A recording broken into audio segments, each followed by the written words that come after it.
Ladies and gentlemen, boys and girls, children of all ages, welcome to the most electrifying podcast in sports entertainment. Welcome to the Under the Ring podcast. Joining me, we have the man behind the boards, Mr. Weezy 02, the man who without this man, the show wouldn't be what it is today. Give it up for our boy, Greg. Let's hold on. All right, let's just fucking talk about it. Let's go.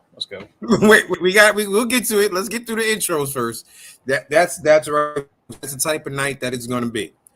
Joining us from the Boogie Down, he is the captain of the street team. He is the Puerto Rican Bronson Reed, our own Puerto Rican fiend. Give it up for Tito J. This one's for my homies. And RIP WWE. Yeah. It's that type of day, folks. And now, folks. And now. Whoa! Hell no! Kick them off. No, we are not about to get copyright strike for that shit. I don't think so. No, sir. No. Absolutely not. See a hater ain't gonna stop my intro. It ain't hating. I'm trying not to get taken down for fucking copyright strikes. I don't think so. I've been doing it since I won, goddamn it, and you gonna hate? Yeah, and I keep telling you to stop. Don't do that. You know how many emails and shit I get from 4 different sites that we're on about that? You'll be all right. You love us. We're gonna lose our channel. Stop doing that. They're like, bitch, if you don't stop copyrighting our shit, we're gonna fuck you up. Joining us from Louisville, Kentucky, he is the man with the plan. He is Matty Ray. With better lighting this week, with way better lighting. I'm brighter. I'm in 720 HD, but I actually look like I'm in actual high definition now because I have better lighting.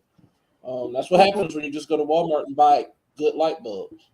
So, I like it. Yeah, but yeah. Hope everybody is enjoying this crazy ass week of wrestling. Mongo over here, what you drinking on, Mongo? Angry Orchard? No, just Miller Lite. It's Miller time because it's a sad time in my life right now.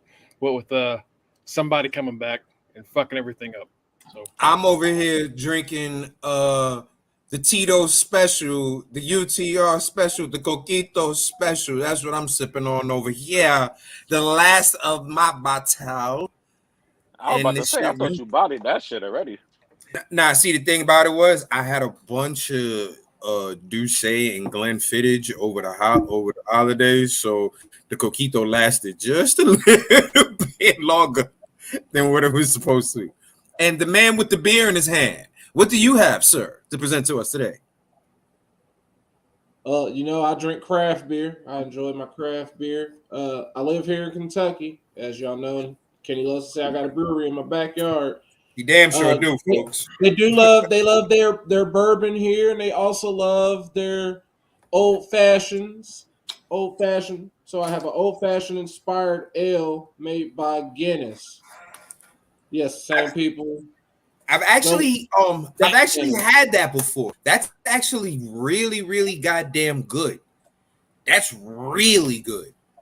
So enjoy that one, brother. So yeah, this is gonna be. This is 10.8%. So this will be drank all the way through the podcast. Basically, what Matt is trying to say, when it's time for us to say goodnight, if he's slurring words, don't worry about it. You know why. We got a 12% in there. So this ain't nothing. Let's get to nitty gritty, folks. All right. There's pretty much 2 basic big things that happen this week in wrestling. Well, there's a few things that happen. Let's get through the minor stuff so that way we can jump deep into the heavy stuff. One of the things, which may not be so minor, we don't know the full disclosure just yet. At Monday Night Raw, Seth appeared to have hurt his leg again, and it looks like it was the same knee that blew out from last time. Now they haven't mentioned anything, but he threw up the X, and there are videos going around showing that he was visibly upset with how long it took the doctors to come out to check on him. So don't know how bad that is. Hopefully it's bad. Hopefully it's not a. It doesn't look like it was the same issue that happened the first time when he blew out his knee. So that's a good thing. Right. You know what I mean? First time that they've been mad at a WWE doctor either. This is a very common. I believe there might have been a whole lawsuit towards that, but once or twice. Real quick. We're not a football podcast, but let's talk about. We're just thoughts and prayers to DeMar Hamlin and that entire situation. Big thoughts and prayers. I know some of y'all. I wasn't watching it. Some of y'all were watching the game instead of Raw. I can't imagine what y'all were going through. Just what y'all had seen at that point. Dude, I'll put it to you this way. As somebody who's been on a football field, you expect the injury. All right. When I play, I play high school football and stuff like that. When you're on a football field, you expect to get injured. You don't expect to see something like that. That's scary, yo. That's completely scary. And like you said, thoughts and prayers go out to him. It seemed like the latest news that they delivered is his eyes are open and he has been able to hold hands with family members. So that's a good thing. Yeah, that's so. But yeah, we just wanted a quick mention of that. That's horrifying. Shut up. Y'all know that's his therapy. I got it. I'm constantly working. We just want to talk about that real quick. Just say, hey, horrible thing. We're all thinking of him, and like that charity that he does at Toy Drive, hitting what, 6 million. Yeah, it's over 6 million. Before that happened, he was at about 2,200, and his goal was only 2,500, and now he's well over 6 million. It's good stuff. But yeah, so Seth's injury, we don't know how bad it is. He did put out a tweet saying redesign, rebuild, reclaim, which I'm pretty sure he wrote when he had his first injury on Twitter. That was the shirt I was initially wearing, but then I watched Wrestle Kingdom and decided to change over to Tama Tonga. Fair enough. So, that doesn't sound great. Also, what was it, last week AJ got hurt? Yep. Yeah. AJ broke his ankle. Broke his ankle. So AJ and Seth out back and back weeks. What up, boss man? Heading into the Rumble. What's going on, Jeremy? Jesus. Uh-oh. It's gonna be a serious episode when he shows up. Well, what happened? So yeah, AJ's out. Seth's possibly out. We'll see. Team Raw is shitting ourselves. So hey, I mean, if y'all need some people, I mean, so yeah, that is. Shut up. So going off of that. The next bit of news that I got the Usos. Y'all will be all right. Yeah, that's true. That's a good point. We do have the Usos. And Charlotte. So you threw me off. Jeremy threw me the hell off. Yeah. So aside from that, we'll talk about Wrestle Kingdom. That was the big news of the day. Wrestle Kingdom was that, right. And then the United States is trying to get rid of non-compete clauses, which would mean not just for wrestling. That's a huge deal across the board, across a ton. That is killer industries. For media. Oh my God. That's killer. I mean, it's killer for me. It's also killer for a lot of everyday people. Honestly, because a lot of jobs, companies, right? Because a lot of people who work for certain corporate corporations, when you are dismissed or you leave a job, they'll tell you you can't go work for our competitor. I had a job like that, where when I left, they told me if we find out you work for our competitor after 6 months of leaving us, we can sue you for your salary. I was like, oh shit! It was in the contract when I signed to work for the place. Like, so that's big all over the board, not just for athletes and media, just some of the everyday common person. People have that type of contract and deal. So that shit is huge. We were talking about that when it first came up in our admin chat, and Jeremy was talking about how, just because this is like going to be stopped if it is done. I'm not saying it's going to be, who the fuck knows, that there will be another wall. There will be like another thing to stop people from going to that next place. Money will be tied up somewhere. So it's not exactly like the end all be all, magic wave of the wand, but I would be pleasantly surprised and pretty happy with the idea of just getting rid of no compete clauses. That's going to be pretty insane. Especially in wrestling, because motherfucker get fired at 12. Because in wrestling, it's been a major part of wrestling for almost 30 years. Yeah, right. Like almost at 30 least years. Between 90 to 60 days and shit, depending upon if you was out more time, they can add more time to that shit. Like, wasn't FTR's contract extended like damn near a year because of injury? Rey Mysterio. What was it? Who was it? Was it Nash showing up that they decided, okay, we're not going to do that? No, Luger. It was Luger. Yeah. Right. Luger showing up the next or that night for that show that happened in that mall. And they were like, all right, that's it. No more. We're not doing that. And that's when they started adding these little things, things in the contracts. Mm-hmm. That was 95? 95. So we've had basically 30 years of it. Mm-hmm. That's a long time. That's an institution in wrestling as far as the business side goes. Mm-hmm. That could be going away thanks to the U.S. government, which is weird. Getting rid of that would essentially make professional wrestling just like regular sports. It's essentially free agency. Pretty much. As long as you clear fucking waivers in the 2-day physical, your ass can show up. Like you fired. Getting their win back. Cool. The U.S. government's getting their win back from when Vince beat them with the Supreme Court all those years ago. Like, all right, time to get it back. Heat up. Like, I don't gotta wait. Fight will be over something else. I don't have to wait 60. I don't have to sit at home and get paid for 60 days. I can choose for that, or I can just immediately go work. Like, you get a choice now, because I'm sure they could be like, if you really would like for you to sit for 60 days, we'll still pay you, of course, or you take this lump sum, but it's gonna be lower. Speaking of somebody who left and made a bunch more money than they did while they were wrestling, it was reported Mandy Rose for the month of December made $1 million. Y'all are nasty. Yeah. Horny motherfuckers.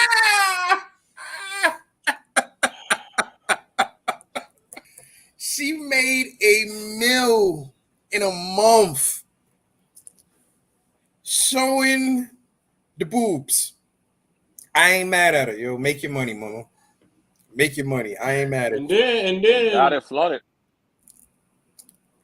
Oh, hey. Mandy Rose's Twitter got taken down? Who's? Oh? Mandy Rose. Twitter? No, we ain't nobody subscribing. No, we been seeing the news. We ain't had to subscribe to nothing. Who's we? Listen, they got it all on Reddit. Who is we? Stop saying we. Don't implement me and all that shit. You sings them. Don't act like you didn't. Right, good for her. Good for her. If you make $1 million a month, make $1 million a month doing absolutely nothing. Good for you. Good for you. Her Twitter account's gone now. Oh, Mandy's. Yeah. She probably got to pay for that. No, she probably got rid of it because it's basically that WWE account. She's probably tired of using that. She's going to come apparently up with apparently it's paying the ass to change names on Twitter now, so she's probably she's going to get rid of that. And we'll know she's back in WWE when that reappears. So $1 million in December. She made $500,000 in a week when she got fired. She's been making some good money for a while. And we'll see. All right. Man is going to be okay. We'll see her at WrestleMania 40, probably. I was about to say, damn, that's a long time, but that's next year. It's not. It's next year. It's literally next year. Yeah. It's still in my head like WrestleMania 40 is like so long. It's not. It's Nope. close. All right. Let's get into some heavy news. Do we talk about the good Wrestle Kingdom or the other stuff first? Let's talk about the happy stuff before. Let's talk about the happy stuff. Yeah. All right. So, ladies and gentlemen, if you were up at the ass crack of dawn, like some of us, what was it on the East Coast here? Was it 2 a.m.? 4 a.m.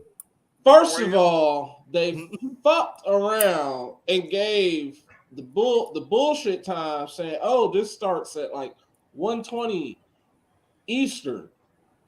1:20 Eastern was the pre-show. The pre-show went on from like 1:20 all the way until whenever it started at 4:00 in the morning.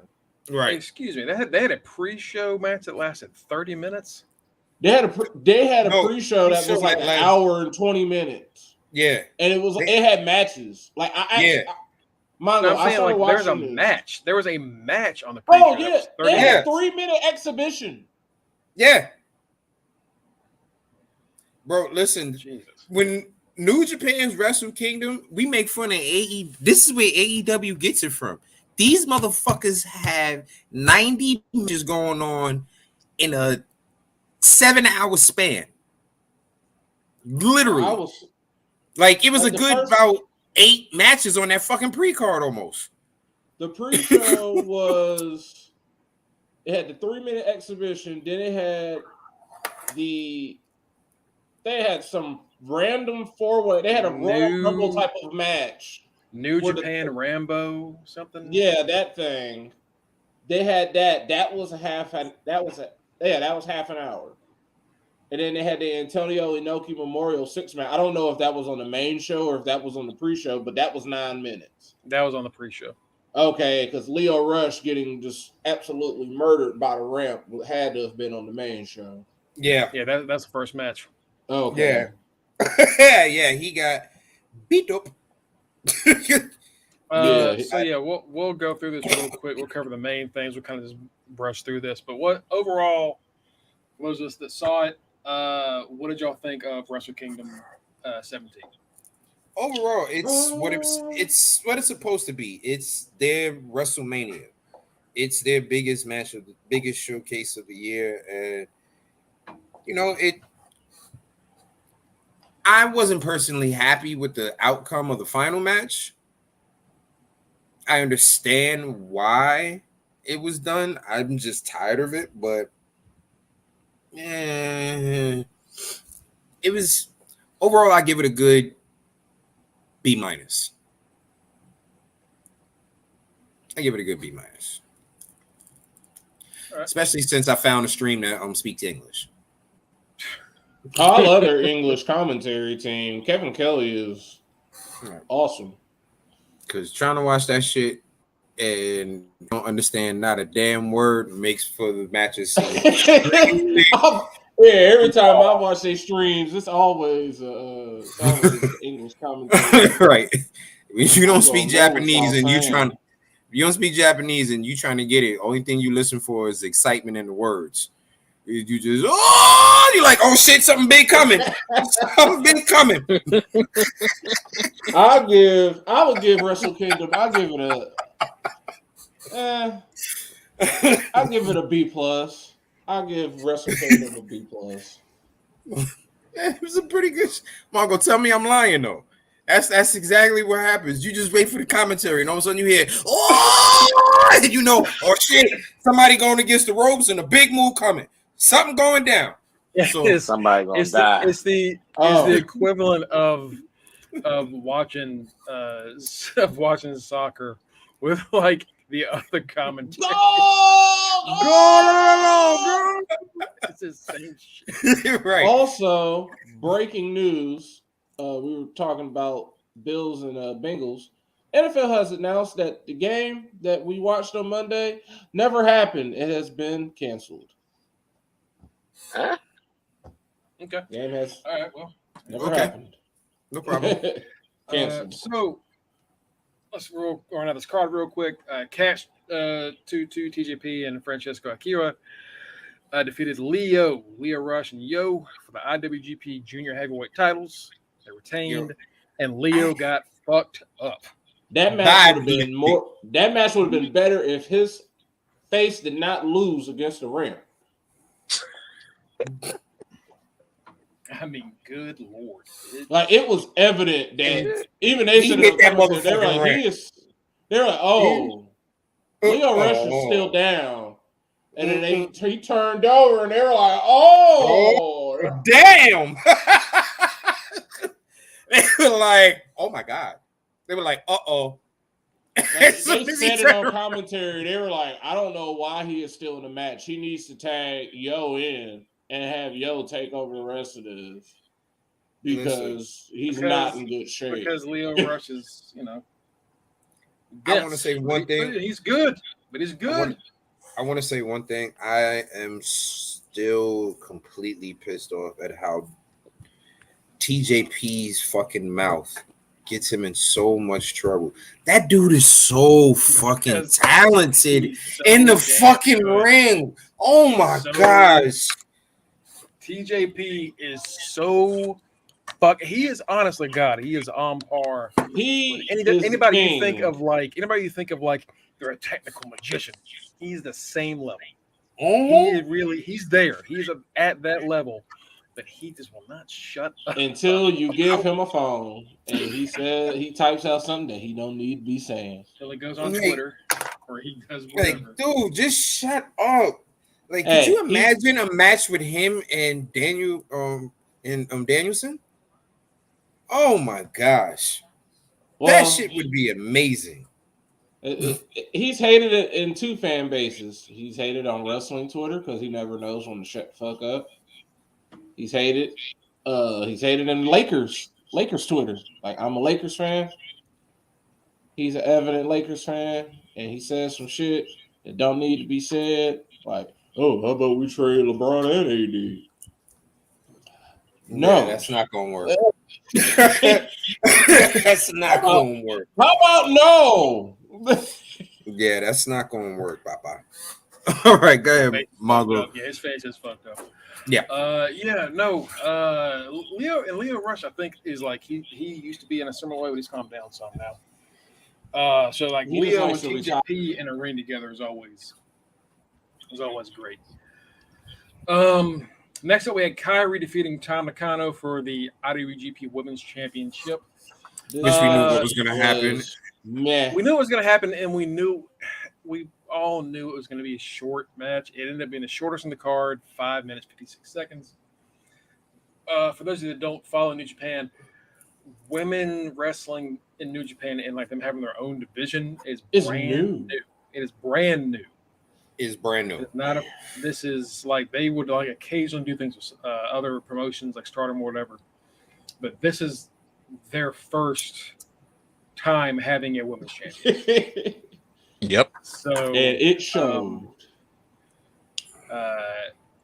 And that match then after that, we got the debut of Mercedes Moné.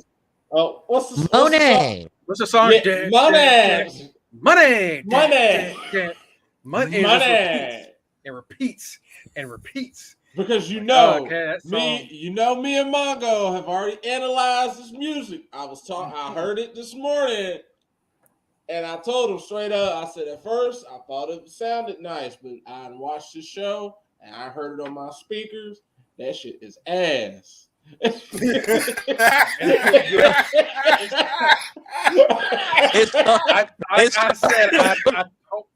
I told Matt it is as bad as Adam Cole's New Japan song.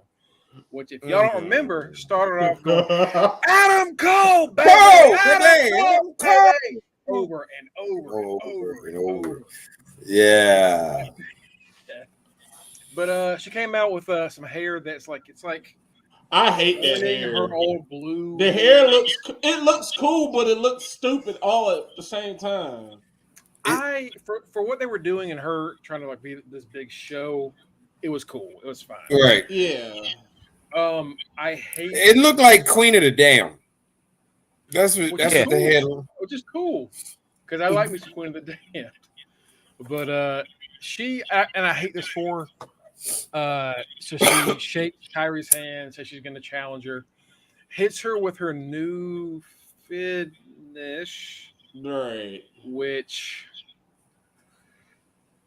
I'll pull up a video, and then we're going to get flagged on New Japan. So I'm not going to do that. I'm not doing that because New Japan will flag our ass immediately. They sure will. They'll flag us live. It is like a gory bomb thing, and she flips you into a DDT. And I've seen her practice this. I've seen footage of her practicing it. Even when it's done right, it looked like it's wrong. Yeah, it just doesn't look right. But we'll give it some time. I've said that about moves that I ended up loving later on. So we'll see. This is what happens when you have a finisher that is basically you have a submission finisher, but you're going into a promotion that doesn't really have people tap out. Right. Yeah. So then you have to come up with a finisher. It's just like when it's just like when Triple H had a submission match and Triple H just started using the Indian Deathlock. Yeah. And then for some reason he started using the crossface because Undertaker became the taker care of business, the Dragon Sleeper. Yes, because I remember those corny ass names. I thought you were gonna bring up Hell's Gate. Oh no, not Hell's Gate. I'm bringing up the ass one. Taker care of business. That is such an old pull. Holy shit. That's Edge and the Edge-O-Matic and the Execution. The Execution. Yeah, the weird sharpshooter. The Brock Lock. Whoa. The Brock Lock was good. It was good. Brock Lock was good. Brock Lock was good. In fact, Big E used it for like 3 weeks, and I was like, fuck yeah. And he me and you got hyped about that shit when he fucking muffler stretch, boy. Brock Lock was good, man. That's a good move. And then he just stopped using it. And I don't know why he stopped. But anyway. So Sasha's in New Japan. I don't think she signed anything. Mercedes. She's in New Japan. Mercedes Moné. Mercedes Moné. She's doing a world tour. And it's going to be exciting. This is a pretty huge deal, even though it didn't go exactly as planned. It's a major deal for New Japan. It's a major deal. Happy New Year. Happy New Year. Here's my question. They keep saying it's not her. And last night they said his partner is going to be Toni Storm. Is she showing up for Dynamite next week? Yeah. If she said, would you be disappointed if she doesn't? Huh? If she doesn't, that whole crowd is going to be disappointed. That's what I won't be disappointed. Reggie said, "Hell no." I won't be disappointed. I won't be disappointed. That crowd will be, but I won't be disappointed. Because I'll tell you if she doesn't show up, it's gonna be just like when I got hyped thinking it was gonna be Johnny Gargano, and it wasn't no motherfucking Johnny Gargano. It was motherfucking Johnny Elite, or where the fuck he was calling himself. John Morrison. John Morrison rules, but that sucked for him. That could not have gone worse for him. So like, I hope it's not. Like, I hope it better be her for their sake, but I'm expecting it to not be her. Now she said at her little promo after she beat up Kari is She's going on this world tour. She's going for world domination. Well, the only way you can get world domination is you going to be bouncing around. And if you Mercedes Moné, everybody got to be paying you. Now, last time I checked, main person who loved to just be showing out Moné is a guy named Tony Khan. So, common sense, and with her name being Mercedes Moné, she better be showing her ass up in AEW to go get this little check. Now, Dave Meltzer is saying, well, she's not showing up there. Money talks. Moné talks. She ain't got to sign no contract. It could be a one-off deal because I'm pretty sure she is getting paid per appearance. That's what this was. Japan. That's what she or her Brock Lesnar. Yeah, for New Japan, she has a pay per appearance contract. She doesn't have it's a pay per appearance contract. And no one's hating on her elevate her. So no one's hating on that. I've never been a big fan.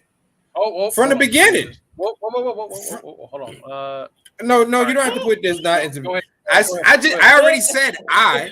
I know. I just want to make sure before someone joins late that they see. Look, I already said I personally have never been a big Sasha fan. So it has nothing to do with me hating on her elevating herself. Like Matt said, if she wants to get that big check, she better hop her ass over to AEW. Right. That's where that big ass check is at.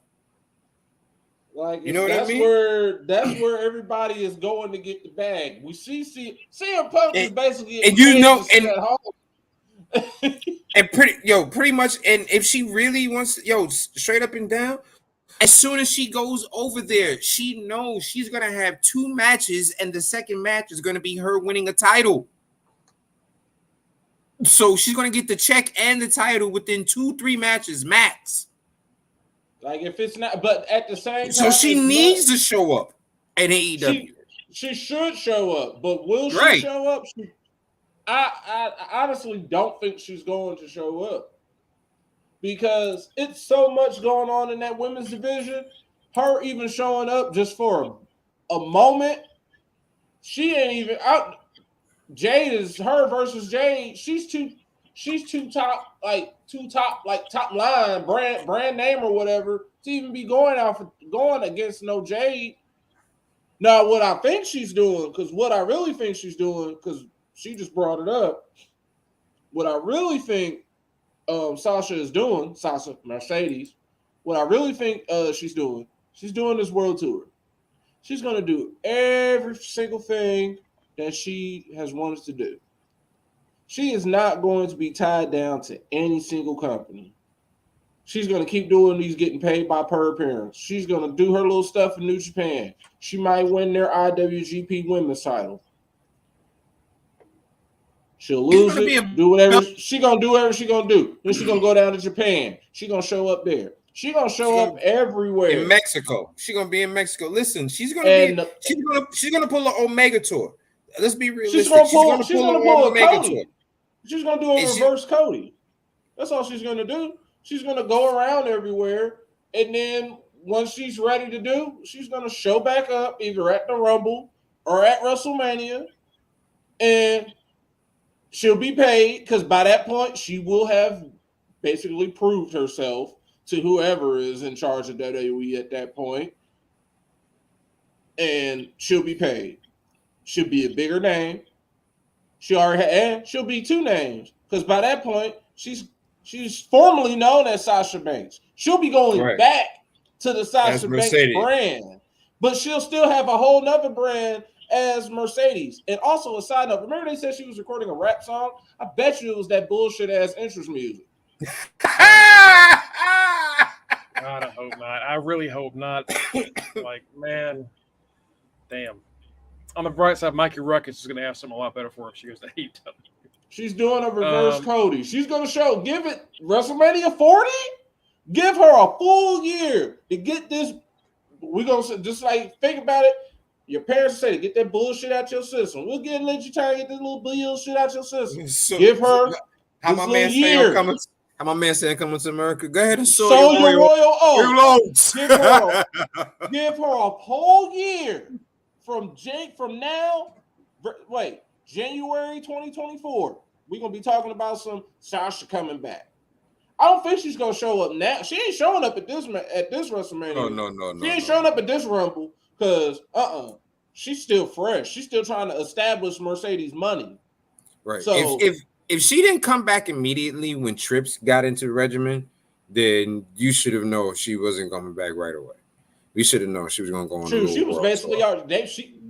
Now that everything came out, she negotiated her release basically right after Vince left, or even before Vince. She was already out the door. Right. So, but all right, let's go to the next match. All the best to her. All the best to her. Yeah. All right. Next up was FTR losing their final belts to Bishamon, Hiroki Goto, and Yoshihashi. This is, and I think it was Will Washington of Fightful that pointed this out. I think that said that since they got that interest theme, that new interest theme, that retro song, they've appeared for AEW Dynamite titleless twice with that song. For the majority of the time they've had that song, they've had belts. Not anymore. And it's gone now. And people are thinking that they're going to go back to WWE. I don't know. They might have been. They might have been. They might have. So before you do that, even before that news dropped, Dak started a podcast. Yeah. And like they don't really, that would have been stopped in 3 months. So I don't know if that was a plan in general or not. If they're on their goodbye tour, I don't know, man. I don't know. They might just be ready to quit. They might just be ready to retire because they've literally done everything. What you call it? I mean, they have captured every belt that they've carried to capture. 7-star FTR. The only thing they can literally do now is find Doc Brown, get the DeLorean, go back in time, and go get the WCW, ECW belts. That's the only thing they can do. Come to Impact, baby. Come to Impact. Yeah. Come to Impact. And then we had Zack Sabre Jr. beating Ren Narita for the inaugural New Japan television title, which looks like I'm about to say that's built like a big ass fucking Hershey's wrapper. It's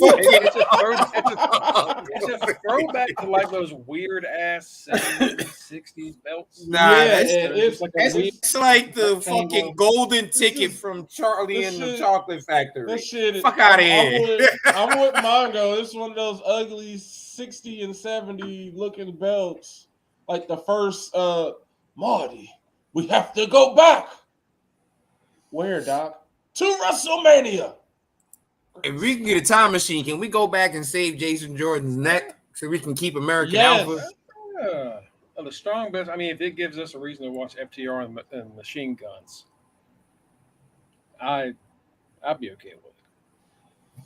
That belt is ugly as shit, but it was a good match. We had Carl Anderson defending that never openweight championship against Tama Tonga. Ain't nobody realer than Gorilla.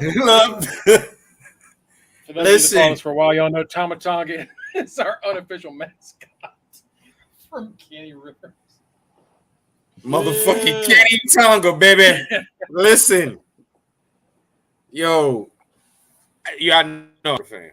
I'm a fucking Tonga, yo. I'm a fucking Tonga fan, man. Yeah. And he got a belt. He got his belt back. Yeah. Zero fucks given. Zero. Like, fine. It took forever. Took him forever. I mean, at some point, New Japan has to put the main strap on him. At some point, they really have I'm glad they recognized the history because he was Bullet Club through and through. He was the one that was telling them like, yo, y'all on that bullshit. The OG. Like he got fed up with their asses. I didn't blame him when he finally was going out on his own. I'm like, it's about damn time. Next up, we had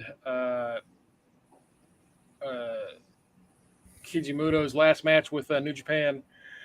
He teamed with Hiroshi Tanahashi and Shota Umino to face Kenny Nelson Nobles Matt de Japón. Los Ingobernables. Yeah. Ingobernables. Los I can never say it, man. Nigga said it gobble on the first syllable. Ingobernables de Japan. We don't have Tito here to do it for me. And faced Tetsuya Naito, Sonata, and Bushi. It was solid. It was all right. It was a good, nice, like 9.5 minute match. Yeah. Next up was the Junior Heavyweight Championship. Hiromu Takahashi defeated Taishi Ishimori, El Desperado, and Master Waito. Taiji Ishimori was the champion going into it. Takahashi's had a hell of a run. Man, that man has had a hell of a career. That dude, like that poor dude, can't stay healthy. He should have died. He should have been several times paralyzed. Several times. Like this dude can't stay healthy, and then when he gets healthy, they know he's good, so they throw the rocket on him immediately, and then he gets hurt again. And it's like, damn, bro, just stay healthy, and you can make some good money. I love New Japan's commentary because they straight up just tell it like it is. What? That's just me. English commentary, it was like, yeah. In the history of a match like this, they were like, the champion has only retained like 30% of the time, so we are guaranteed to have a new champion today. Before the champion had even walked out, they were like, yeah, this dude is losing. They were like, it's either between this person or this person, but it ain't gonna be the champion because he's losing. He lost. I can't speak. So yeah, Takahashi. How many times has he won that belt now? The 50-11th. It's at least a good 4. His fifth reign. Okay, good. That's grief. All right. Next up, we had the semi-main event. Kenny by God Omega match of the fucking year candidate versus Will Ospreay. Kenny returns with was it the Devil's Sky theme song that he's been using in New Japan for all those years. He comes out pretty crazy. Will Ospreay does the same. Boy came out like a final fucking boss. The cleaner. You know, Meltzer's ass gave this 15 stars. It deserved it. I ain't gonna lie. That shit was a fucking I was about to say, movie. You know what? That was a good ass. That was. I don't know what's going to top that this year. I don't know if anything does. That match was. Well, the promos alone made that match because just to be the whole way Kenny Omega showed up and he said, "Yes, I've been gone all this time, and I'm here to save y'all from him." Right. Like, I'm one of y'all. It's like, no, you're not, you're technically not, but you are one of them technically because they love you. You're Jesus. You're God to them. You're God to them. They're like, oh, he's back. Omega. Will Ospreay is like, nah, fuck. They're like, no, y'all really still love this dude? He left y'all. No, I love y'all. Y'all need to love me. He don't care about y'all. He over there in that AEW bullshit. See, he ain't bring the Bucks. Look, see, he'll love y'all. He ain't bring the Bucks. Nope. This man showed up, said good night, good luck, did all that, and they loved him. That man came out there, looked at them and said, yeah, I'm back. You know what I'm about to do. You know what this is. Will Ospreay was doomed. Ospreay got his face kneed the fuck off. That man was doomed. Okay. He was on Kenny. That was on Kenny Omega. That was basically the equivalent of facing Jordan in his prime. Right. Facing Jordan in his prime on his court. Right. You was like, oh. But listen, Will put up a hell of a damn fight, man. Yo, he cracked Omega with that elbow, man, in the forehead. I was like, oh wait, he might actually win this one. He might actually win. And then Omega put a V trigger from Texas all the way into his damn chin. That V trigger, I had to rewind it because I was like, oh my God. That's the same shit I was saying because I was looking at it on my phone and I was fucking. I was walking to the store to get some creamer for the coffee. My coffee. I had it on my phone. That's one of those. Oh, I'm gonna hit. Okay, triangle X Y Z fatality, and it just da-da-da.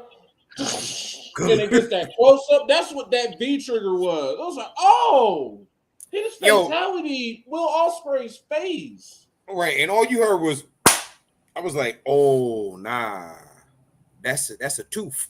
Then he gave him the one-winged angel after that. I was just like, yeah, he ain't getting. Yeah, he ain't getting up. It's a dub. It's a dub for that. I get that match. That match alone is an A++, man. That match. Whatever Meltzer gave it, it deserves it. Like Mongo says, he probably gave it 57 stars. Right. 35-47. Yeah. It would have been tough for anybody to follow that. Jay White and Okada tried. Damn it, they tried. If that was WWE, you know what they would have put after that match? If this was old school WWE, they would have put that women's match right after that. I was about to say they would have put the women's title. That 5-minute match, they were like, yep, it ain't 5 minutes. All right. After that, we're going to do Kelly and Beth Phoenix. All right. Let's go. A Kurt Angle on a pole match. I'm just a sexy Kurt. Kurt on a Kurt match. Next up was Kazuchika Okada versus Jay White for the IWGP World Heavyweight Championship. Man, Jay White, he had a hell of a year. First of all, him crying, telling Okada, "You're not going to take this from me." I was with you, Jay. I was with you, Jay. Like, I didn't want him to take it from you either, Jay. I didn't want him to take it from you either. That was a good ass match, and it was a good ass story they told. It was a good ass story. But the story being told, you knew what was gonna happen. That's a weird picture, isn't it? That was a good ass. That was a good ass ending. That shit whisper softly in my ear. Whisper softly in my ear. Yeah, he was looking at him like, you still a bitch.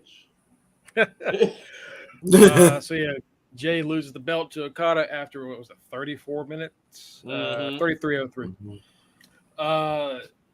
Again, another great match. Like if it didn't have to follow Omega and Will, it would be the best match of the card. It'd be one of the best matches of the year. It still is one of the best matches of the year so far. It's gonna be hard to top, but like that's fighting for second because it can't compete.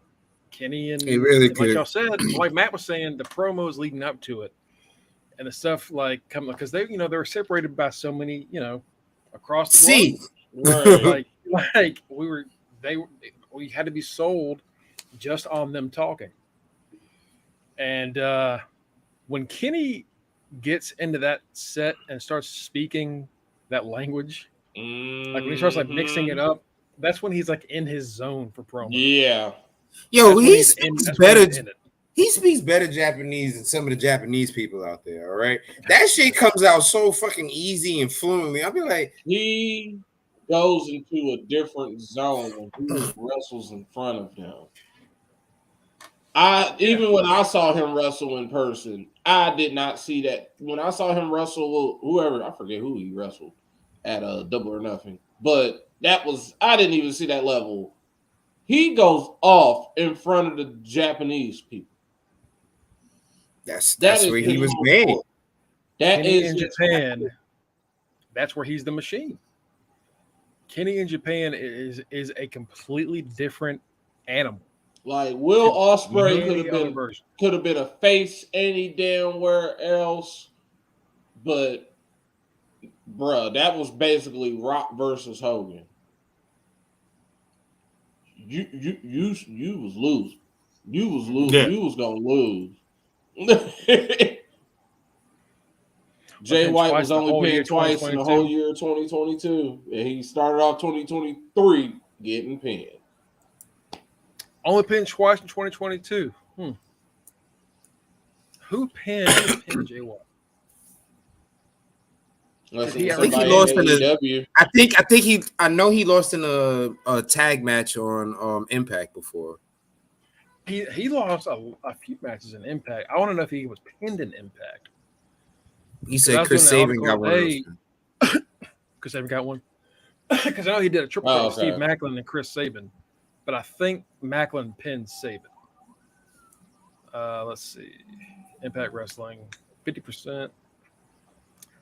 He lost to Sabin, and I think that's it. Every other match is like a tag or a multi-man, and he probably didn't take the pins there. So that was his one loss in Impact was the Chris Sabin. And I remember that because I remember us all picking Jay White and being pissed that Sabin won it. Yeah. That really made us fucking mad. Son of a bitch. And then New Japan. Well, I'm mad at they're not doing that 8th team scenario. Oh, and New Japan, it's Tama Tonga. Hey. Okay. Good pick. All right. So, overall, what do y'all think of this show? I thought the show, I gave it a B+. It was a pretty good show. That ending was pretty anticlimactic. I can't think of a WrestleMania main event that it felt like. I don't want to say anything like Batista. You know what? It was kind of like Batista Taker. It was a good match. And then we forgot the other part. At the end, Shingo comes out and states that he's going to challenge Okada for the belt. I was so lost on that part. Yeah, he was. And it was getting close to being podcast time, too. It was. Yeah. I think, why they didn't have Will and Kenny main event. Because, I understand this was the memorial for Antonio Inoki. Right. I get it. To them, Okada is their new Inoki. I get it. Mm-hmm. I just don't like the fact that Okada decided to forego that whole you had to defend your right. Like he just skipped that whole scenario shit and said, I'm not defending shit. I'm not defending that damn thing. There's one thing that's been going on for fucking forever in the company. He goes, you know what? Fuck you. No. I want it. Because he is their John Cena. And when you're at that level, you can do whatever you want. Here's the thing. He said B+, most of the matches delivered was some of the outcome. Shocked that Will lost the belt to Kenny. Looking forward to see where Ospreay goes from here. All right. I'm glad you mentioned that because this is going to segue into our final topic, which is the big topic. Hold on. I didn't get Well, wait. No one. I thought you did. I thought you said you gave it like a B. I asked. I didn't say shit. Oh, I'm sorry, brother. I think y'all are being overly critical. I'm gonna give it an A. I said B+. That's right. As a casual New Japan viewer, I'm not gonna say I'm a fucking expert. I loved it. I love the whole damn show. Okay. I went into that last match knowing it couldn't top the match before it, and I just kind of let that be the end of it. It was still great.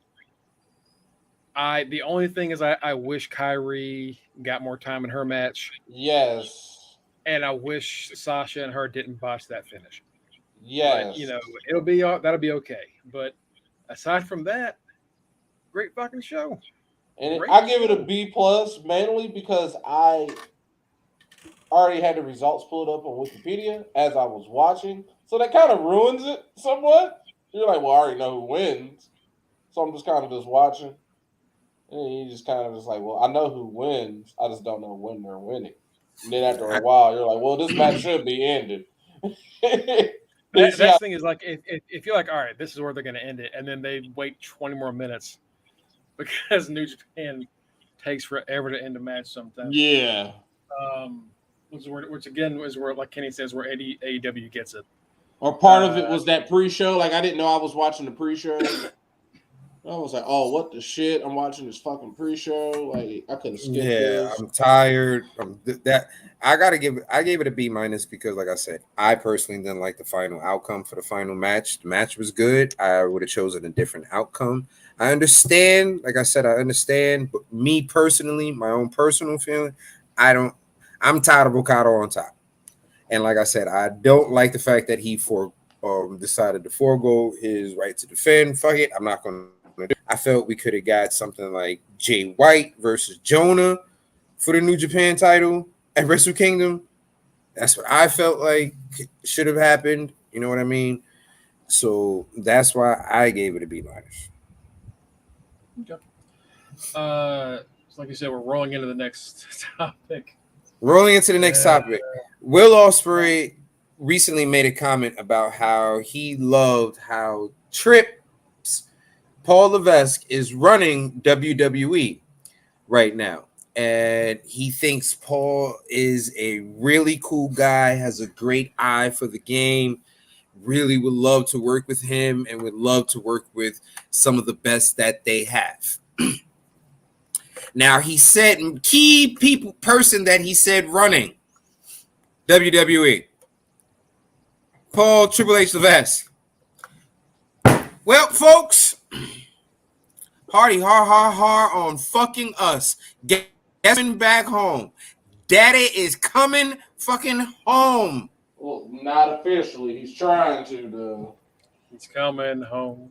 He's trying to come home. He's trying to come home. Burn it down. He's coming home. Right. Oh, 1 second. We forgot. This match did happen at Noah. Shinsuke Nakamura Shinsuke Muda beat the Great Muda, and I think we managed to talk about it last week though, where the ending. No, we talked about it. We talked about it in the chat. So, all right, we talked about it. Yeah. All right, so here we go. Shinsuke beat Muda by kissing Muda, a smooch, kiss, locking lips, sucking the poison mist he was going to spray, and then spinning it back into Muda's face, and then hitting the Bama knee. After the match, Muda said some no-nos. Muda, you can tell Muda's still an old ass man. Yeah, Muda said some words that none of us on here can say. He said some "you get canceled" shit. He called Nakamura the F word. Yeah. Now he called him an F word. He called him the Q word. No, he did both. Yeah. Oh, that's right. Yeah, he did. He definitely did. Both. And then he said, "Okay, bye-bye, Shinsuke. Bye-bye, Shinsuke." He said Shinsuke very good, but I think he blank. Yeah. Bye, Shinsuke. Thank you. Bye-bye. I don't go that way, my guy. I don't go that way. Yeah, that wasn't good. All right. Yeah, that happened. And yet, we forgot about that because of this story. This McMahon, ladies and gentlemen, is wants to wanting go. to come back. First reported by Did you see how that just wiped the whole laughter out of me? You saying I that? know. First reported by the Wall Street Journal. Former WWE CEO Vince McMahon plans to return to the company to fully capitalize on upcoming media rights negotiations. He announced this coming, courtesy of Mike Coppinger from ESPN. McMahon retired 77 over the summer following a sexual harassment scandal that included non-disclosure agreement payments.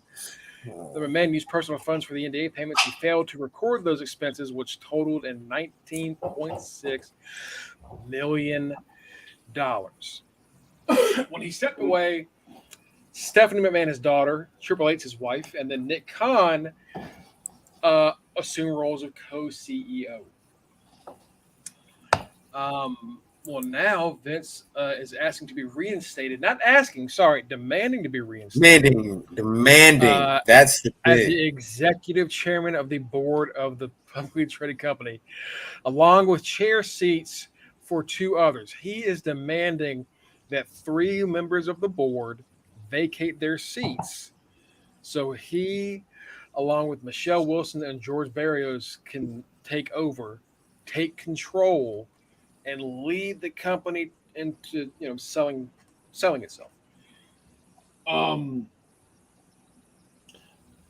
say this in response to all of that, especially in response to Vince. People in hell want ice water. Ice water. You expecting? Like, he is really expecting. Not 1 person, not 2, but 3. You expected 3 people that are already sitting on the board of directors to just be like, oh, okay, I'll step down.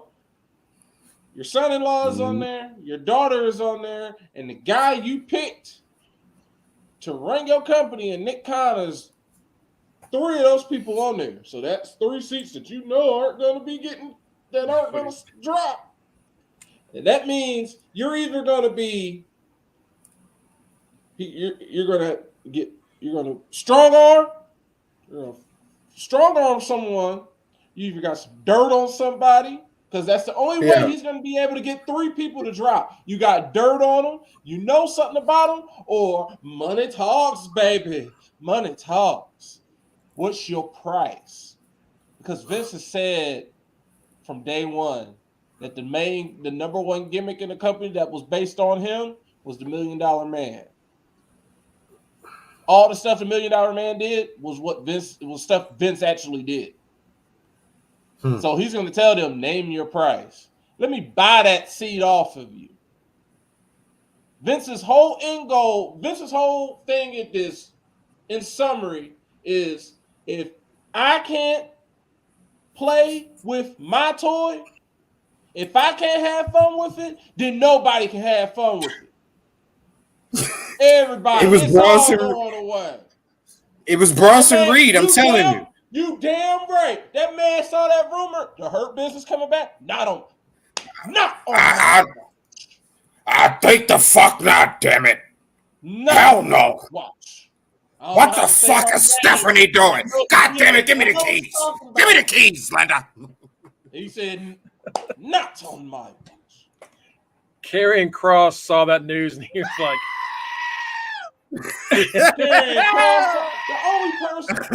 only person crying tears of joy right now is Braun Strowman, because Austin Theory didn't need the rub. Austin Theory has gotten out of that. Theory's doing fine without him. Theory's doing just fine. Braun Strowman is loving it because that was daddy to him. Yo, apparently Teddy Long's loving it too, because Teddy Long was kissing his ass earlier. Oh yeah, he's still saying he ain't kill nobody and all that. I don't know about that though. But Vince better walk back into that building like, I am back. What it do, baby? Right. And then what you go, Dragon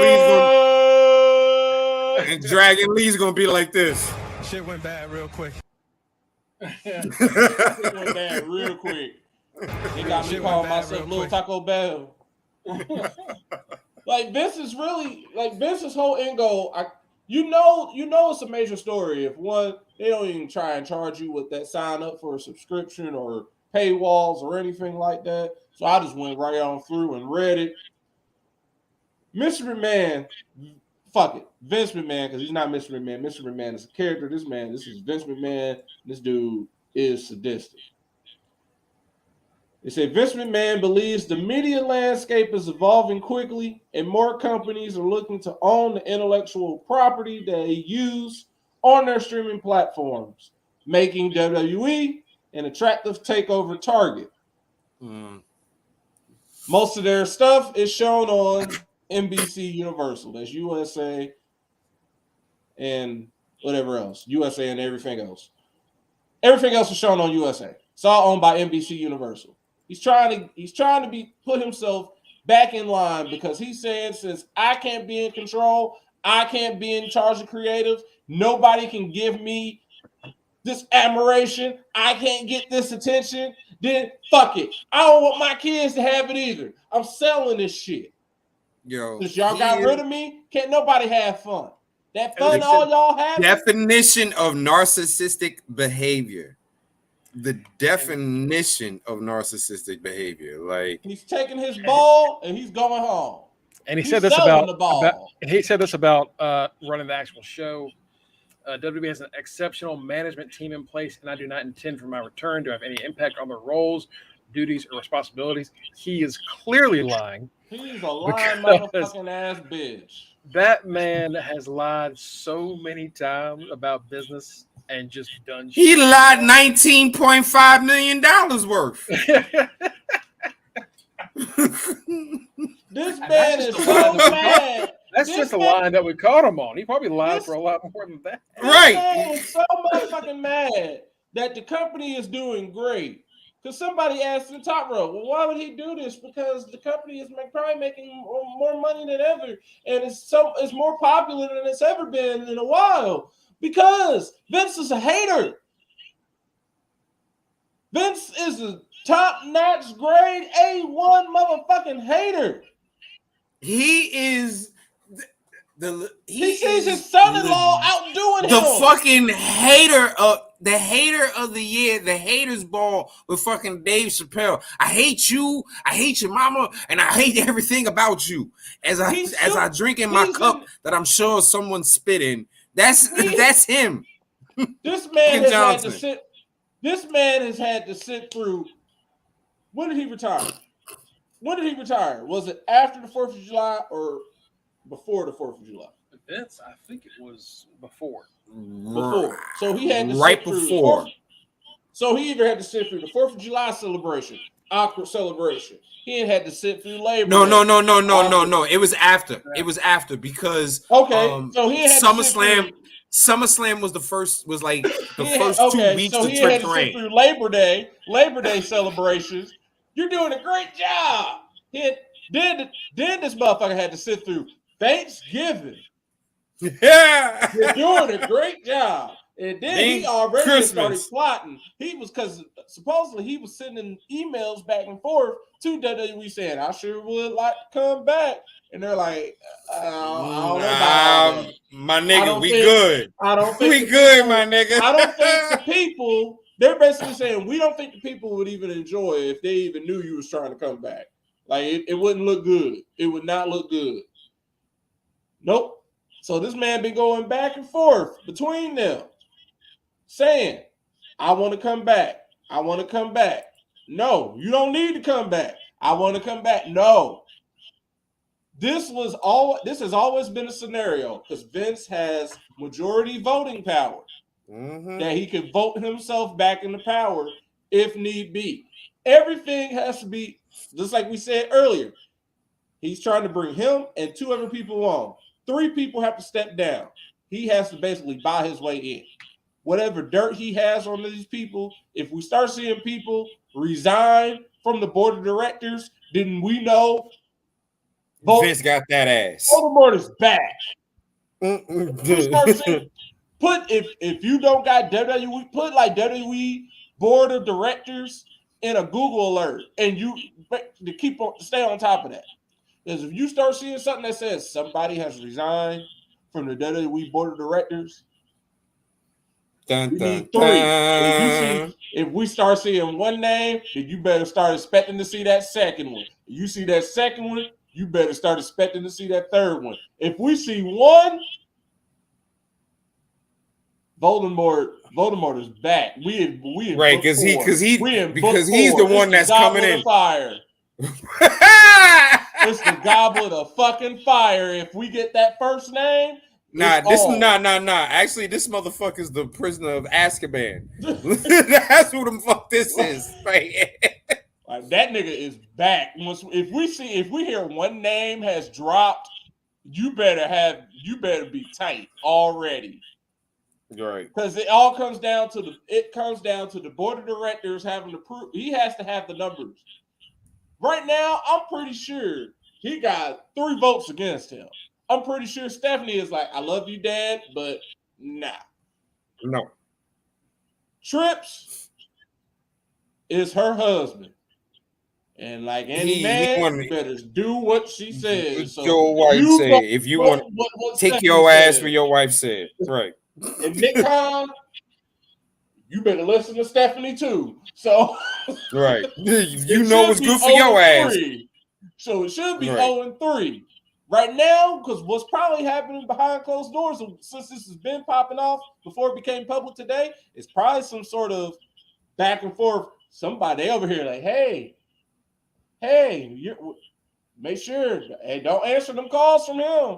Remember, you with us. They're putting up a real good defense. Now, crazily, WWE stock prices have went up since this came out today, which is odd. I'm not gonna lie. If Vince comes back and it's going to deter me from watching it. It really is. I'm not gonna lie. It's going to deter me. Am I still going to watch it? Probably every now and then. And you know what?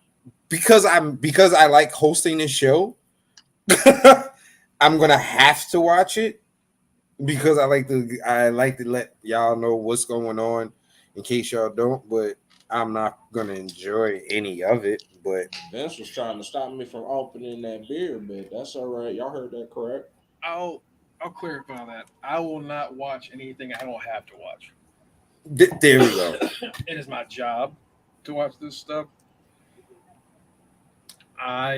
So I'm going to watch what I have to watch. I'm not going to be involved in buying shit. I'm not going to be involved in buying merch. I'm not going to be involved in paying for any kind of pay-per-view or going to a show or any of that. I'm not doing it.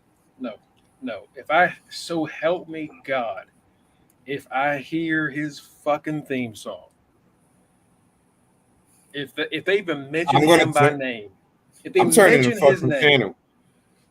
Like no, absolutely not. That shit made me depressed. Can't do it. I can't do it.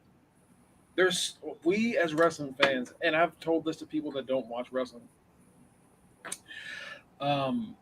We have had to put up with people that are wrestlers and that are in higher positions that did some heinous shit. Mm-hmm. And they're still on the screen and they're still doing what they do. And it's not just wrestling, it's every other profession, every entertainment thing that's out there. And wrestling, we've had to do that shit nonstop. There are people that are right now at the top of the business that there are people that are right now at the top of the business that are, have been reported for sexual assault, for aggravated assault, for spousal abuse, for texting minors, for all types of shit that we don't fuck with. It's just, we've had to just like, all right, well, that's just how it is. But it's just a big. Everybody has a line. Everybody has a line. And my line, this guy was responsible for so much horrific shit, so much stuff. And then when this was happening last summer, fans in fucking attendance were there screaming, "Thank you, Vince," and giving him a goddamn wave. Which is fucking ridiculous. No, I can't. I can't do it. At this point, I can't do it anymore. It's like He I have stuff I have to do for what I do for work and what I do for this. But when it comes to anything extra that I enjoy, there is other shit for me to watch or other promotions. I can watch Impact, AEW, whatever the fuck I want to watch. I don't need to see it. And it's gonna Okay, and suck because go I'll miss wrestlers that I like, but it's not worth it. It's not worth it. now. Going back to this comment, Coach Cool.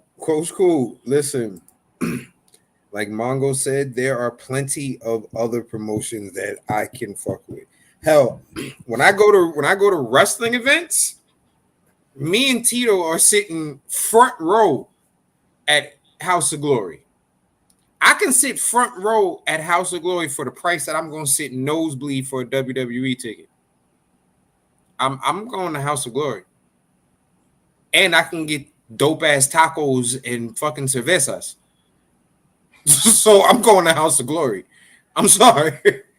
It's not just wrestling. Again, it's other shit. Like there, I have found out that like members of bands that I enjoy have been coming down with the shit over the past 3 years. Like 4 bands that I like. Mongo has canceled a couple of bands that, and I've been like, fuck, I can't listen to the music anymore. I can't do it. It makes me feel I can't. My body cannot handle it anymore. So I'm out. If he's back, I'm out. I don't give a shit. I'm done. I'll do my bare minimum that I have to do, and that's it. I am going to keep the faith that he is not going to show up just based off of. I would suggest everybody click on the article. It's on Twitter. Click on that link. Washington Post. It's but free. You're able to not Washington Post. Wall Street Journal. Wall Street Journal. It is but free. it is free. Because like someone brought up a good point on Twitter. He's really expecting that he could just waltz right in. One minus out the whole if you want 3 people, you gotta get rid of 3 people.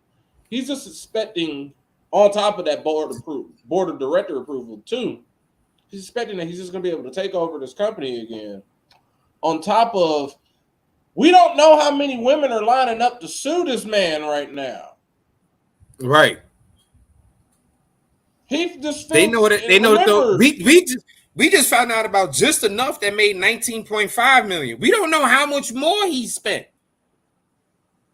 Well, on top of that, stuff that was not even part of that has other people that are just there's something that wasn't part of that made me want to back off. That wasn't even part of that money. Like there's a lot of stuff going on with this, but his whole main thing about it is he knows that WWE's media rights are getting ready to come up. He has told them, y'all done fucked up because since y'all have made me retire, guess what? I still have this voting power. This has always been a rumor, and it's actually coming true. He's using that majority voting power. He's saying, since I'm not in charge, y'all not gonna get nothing done. I'm not gonna approve any. I'm not gonna approve any media rights deals. I don't care how much it is. I'm not in charge, so ain't nothing getting done. So unless y'all put me in charge, Definition ain't of shit getting done. Definition of narcissistic behavior.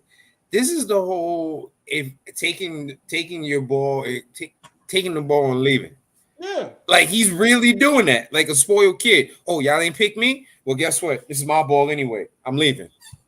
This dude sent a letter to the WWE's board of directors late December detailing his desire to return to the company to help guide a strategic review process in which, and he thinks there's a narrow window right now to kick off a sales process because WWE's media rights are about to be renegotiated. The board responded to this letter. They responded back to him. They responded to him last month in a letter saying that it was prepared to initiate a review process and would welcome working with him on it. Basically because who would know it better than Vince McMahon? However, They unanimously agreed that a return would not be in the shareholders' best interest. The board also asked Mr. McMahon to reconfirm his commitment to pay back all the expenses they had to use on doing that investigation for all his little naughtiness. Because, yeah, he rich, but guess what? He ain't paid them motherfuckers back yet. Pay your debt. Pay your debts, man. Pay your debts. Hey, it's past the first rent's due. So Vince out here looking like Master P and Vince out here looking like Master P and Romeo situation, bro. Yeah, Mr. McMahon told people that he intended to make a comeback. He said that he received bad advice. That was a few weeks ago. We were talking about that. Right. And it wasn't bad advice. It was good advice. Vince, your company is doing well. You can sit back and make just as much money. Just as much money. Shares rose more than 10% and extended trading Thursday on this in regards to this news. But everybody is basically went crazy saying, "Oh my God, Vince is coming back." There is so much shit that has to happen. We got to get board approval.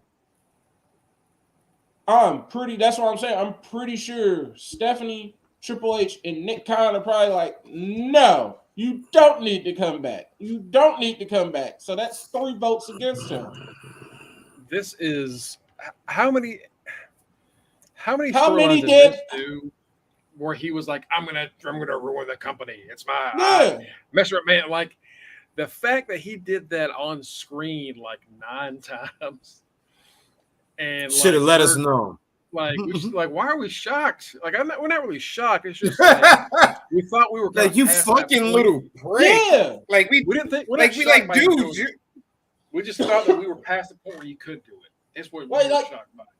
Like that was really the whole thing. Like someone brought it up in Top Rope. It was like, well, you know what I'm saying? Like, wasn't somebody saying like this could happen? It was like, yeah, it was a joke. It's always been a rumor. We weren't expecting it to actually happen. It was like it had come and gone, but it clearly has not. And I mean, fuck, you gotta.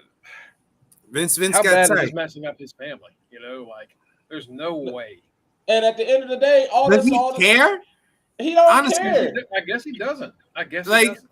Like I don't think if he passes away, I don't think the company gets left to the kids at all. Like they was never like, and that shit was never like in the will or anything like that. It was going to Nick Khan. Well, who knows what'll happen? But all this,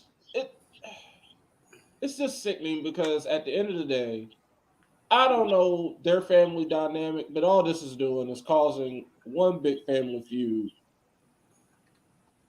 that really doesn't need to happen. Because the guilty party knows they're guilty. The guilty party knows they're guilty. They're in denial of their guiltiness. Hold on. You know what I'm saying? Like, family riff. What if Steph, Trips, and Nick are given enough money or whatever, and they do step down? I don't think they're going to step down, even though they were the ones that replaced those 3 people. Nick Khan and Stephanie, especially, are the 2 people that were put in place to replace Vince. I don't think with all the success that has been happening now and the upward trajectory they've been going, I don't see how they can just be like, fuck this. Yeah, I brought that up in UTR. He wants to sell the company because he thinks because right now, since most of their stuff comes on NBC Universal, the rumor is he wants NBC Universal to buy the company. He gets all this money because once he puts himself in place, as was he called himself, the executive chairman. He's trying to become this executive chairman. He is the majority shareholder in everything. He's still technically the owner. He gets all of this money. Sells the company to them. Guess who gets left out? Triple H and Stephanie. Who then like you're 100. They still end up having to run the company, But now they are employees of NBC Universal. They no longer own the company. They become employees, literally, of WWE. Yo, my whole thing is like, yo, The most hater move ever. hate. I don't want. Like, I'm so mad that y'all don't want to let me run this. That I'm gonna sell it and keep all this money for myself and make y'all work for this money instead of working for me. my whole shit is like, boy, you are 195,000 years old. You are 77 years old. Now you are a sneeze away. billionaire. You are a sneeze away from a broken hip. Okay, like, bro, just be easy and stay home and collect your check. There's no reason for you to be involved with anything going on.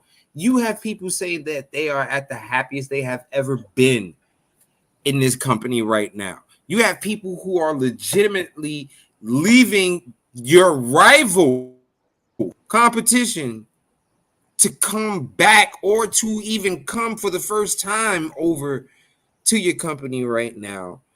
You're getting a newer crowd involved, a younger crowd involved, because there's more storylines that they can relate to. You have a whole booming women's division. Come on, bro. Like, you can literally just be that shareholder that you are and collect mad bread as that shareholder, like you've been doing. Chill. And I would also tell people, like, again, do not freak out about this because a lot of places are going to say Vince McMahon is returning. Vince, like it says, Vince McMahon is trying to return. Vince McMahon intends to return. He wants to. He intends to. That don't mean he back. Right now, it is still all the same people that was in charge when you woke up this morning. All it means is winter is coming. The North never forgets. Yeah, it just sucks. It just sucks. Shitty situation that none of us want to. And like, like Matt said, we hope it doesn't happen. But I mean, we're in the end game. Man. He's a fucking That's roach. all it is. We're in the end game. Just gotta hope that it's just over. Like they can keep him out and just move on because Jesus Christ, it's gonna go to something higher than this is gonna end up going to court some way somehow. It's gonna end up with something's gonna happen. I'll say this prediction for 2023: something's gonna happen in which Vince is gonna end up losing all that voting power. Oh, absolutely. If he intends to keep doing this, something is going to happen. There are ways that they can try and get rid of that. Though, if it does happen, we will be here to tell you where you're going to watch better wrestling. You can go watch Impact. You can go watch AEW. You can go watch New Japan. You can go watch GCW. Fuck, you can go watch anything. There's a lot of shit out there. It won't be anything under the WWE umbrella. I'll tell you that. Not a damn thing. No. Well, it's not. Anything else you can talk about, boys, before we call it night? Also, side note. Not really a side note. Charlotte returned this past week. She showed up and beat Ronda Rousey to become and won the belt. 15-time champion now. Yeah, new song, new look. That was a great surprise. And SmackDown needed Charlotte. Damn it, they need Charlotte. Good Lord. Charlotte was needed in the women's division overall. Period. Yeah. Raw and SmackDown. The SmackDown especially. SmackDown needed it. Definitely SmackDown. It was great that SmackDown is kind of at full power somewhat. They got Roman. They got Charlotte, but they got Charlotte who is going to be there every week when Roman is not going to be there every week. When you have a show that has both of them, damn, that's a good-ass ticket to go get. So now we got Charlotte as the regular face of the brand. Yes. Which, pretty good. Yeah. Pretty damn good. Face of top. So, yeah.